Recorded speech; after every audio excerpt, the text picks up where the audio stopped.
டிஸ்ட்ரிக்டில் ஒரு சின்ன காட்டாங்குளம் என்று சொல்லக்கூடிய கிராமம். எனக்கு அப்பா அம்மா நான் ஒரு பிள்ளை தான். ரொம்ப 10 வருஷம் பொறுத்து பிறந்தேன். அதுக்கு பிறகு எல்லாரும் படிக்க வைக்கிற மாதிரி படிக்க வச்சாங்க. எங்கள் வீடு சின்ன ஒரு ஓலை குடிசை.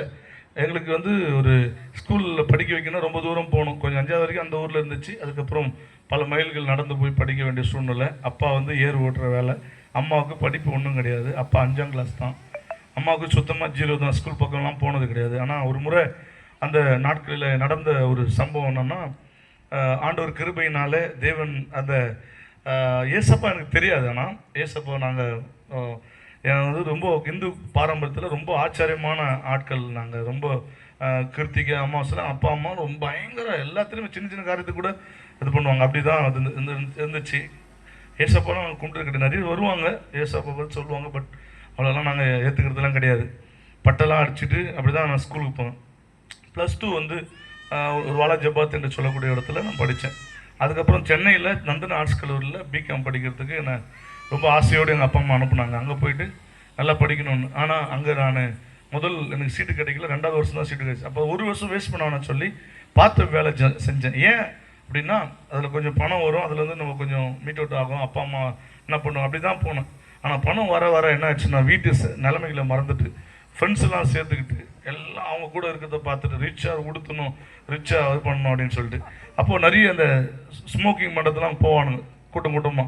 அப்போது நான் கிராமத்துலேருந்து போனதுனால சரிடா நம்ம தள்ளி வச்சிருவானுங்களோன்னு சொல்லி சும்மா ஜாலியாக அதை தானே பண்ண போகிறோன்னு சொல்லி கூட சேர்ந்து கொஞ்சம் ஸ்மோக்கிங் பண்ணலாம் அப்படின்னு தான் முதல்ல அப்படியே லைட்டாக தான் ஆரம்பித்து ஸ்மோக்கிங்லேருந்து அப்படியே கொஞ்சம் கொஞ்சமாக பீர் பாட்டில் மச்சான் ஒன்றாவதுன்னு சொன்னான்.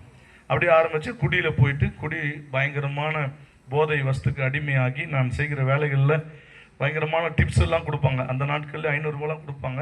அதை வாங்கிட்டு என் கூட ஒரு கேங்கரை சுற்றுவான். அப்போது அப்படியே கொஞ்சம் பெருமைகளும் பயங்கரமாக போராட்டங்கள் வந்தது. அப்போது ஏசப்பை பற்றி தெரியாது இல்லைங்களா. அப்போது என் இஷ்டம் போல் எப்படிலாம் வாழணுமோ அப்படிலாம் வாழ்ந்து நாங்கள் அந்த பஸ்ஸெலாம் வரும்போது முதல்ல அந்த கம்பு எடுத்து அடிப்பேன். அந்த கண்ணாடி பல கொட்டும். பயங்கர ரவுடிசம். பின்னாடி கத்தி வச்சுக்கிட்டு ஒரு 30 பேர் 40 பேர் நாங்கள் ஒரு பஸ்ஸில் அப்படி சுற்றிட்டே இருப்போம். எங்கே போனாலும் சரி, ஏதாவது ஒரு ஃபங்க்ஷன் அப்படின்னா அங்கே போய்டும். இந்த மாதிரி நிறைய ஏராளமான ரவுடிசங்கள், வன்முறைகள், பயங்கரமான வெட்டு குத்துகள், சண்டைகளோடு கூட நான் சுற்றி கொடுவேன். பல விதமான கேஸு என் மேலே நிறைய கேஸுக்கு போட்டு உள்ள ஜெயிலுக்கு போகுது, வெயிலுக்கு வருது. இதுதான் ரொட்டீன் லைஃபாக இருந்தது. எங்கள் அம்மா அப்பாவுக்கு இது சொல்லலை. அவங்க அதுக்கு பிற்பாடு சொன்ன பிறகு இது பெரிய பிரச்சனை ஆகிப்போச்சு. அப்புறமா பாம்பேக்கு கொஞ்ச நாள் தலைமறைவாக இருக்க வேண்டிய சூழ்நிலைலாம் இருந்தது. இதெல்லாம் நடந்து அப்புறம் அம்மா அப்பா கேள்விப்பட்டு காலில் கையில் விழுந்து படிப்புலாம் தேவையில்லை நீ வான்னு சொல்லி 2வது வருஷம் முடிக்க முன்னாடி என்னை வீட்டுக்கு காலில் கைது வீட்டில் கூப்பிட்டு போயிட்டாங்க. ஊருக்கு கூட்டு போனோடனே அங்கே போயிட்டு கொஞ்ச நாள் வச்சுருந்தாங்க. எப்படியாவது காப்பாற்றணும். ஏன்னா இந்த ஊரில் இருந்தால் வெட்டுருவாங்க. அவள் தான் நீ போயிடுச்சுன்னு என்ன கேட்காதீங்க.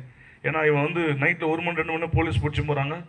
ரவுடிஸ்லாம் இவன் போய் அடிக்கிறான், இவன் வெட்டுறான். எனக்கு பின்னாடிலாம் அடித்து காயம்லாம் பண்ணியிருப்பாங்க.